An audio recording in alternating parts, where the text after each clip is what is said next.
রাজধানীর এভারকেয়ার হাসপাতালের সামনে থেকে সরাসরি যুক্ত হচ্ছেন জিনিয়া কবির সূচনা। আর সূচনা, আমরা রুহুল কবির রিজভির বক্তব্য শুনছিলাম যে কিছুটা সাড়া দিচ্ছেন বেগম খালেদা জিয়া। এই মুহূর্তে আপনি যেহেতু হসপিটালের সামনে রয়েছেন, মেডিকেল বোর্ড কি বলছে তার শারীরিক অবস্থা নিয়ে জানাবেন।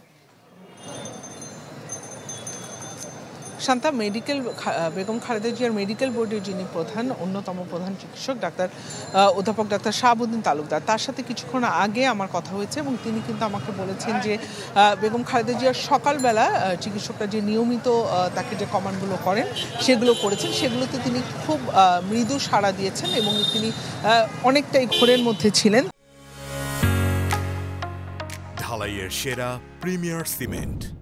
তবে আরেকটি কথা তিনি এর সাথে যুক্ত করেছেন যে তিনি আসলে তার সব কিছুর জন্যই আসলে তার আলাদা করে সাপোর্ট লাগছে, অর্থাৎ ব্লাড প্রেশার নিয়ন্ত্রণ কিংবা অক্সিজেন স্যাচুরেশন, এগুলো সব কিছুর জন্য কিন্তু তার আলাদা করে সাপোর্ট লাগছে।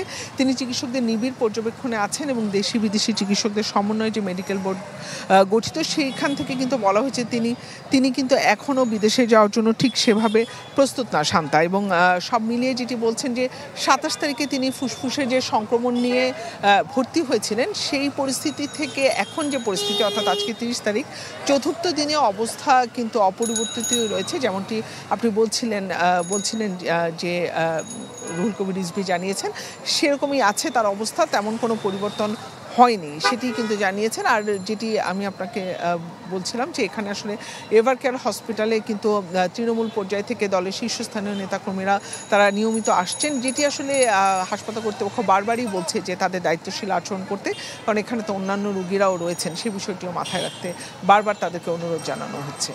সূচনা, ধন্যবাদ আপনাকে যুক্ত হওয়ার জন্য। জিনিয়া কবির সূচনা রাজধানীর এভারকেয়ার হাসপাতাল থেকে যুক্ত হয়েছিলেন।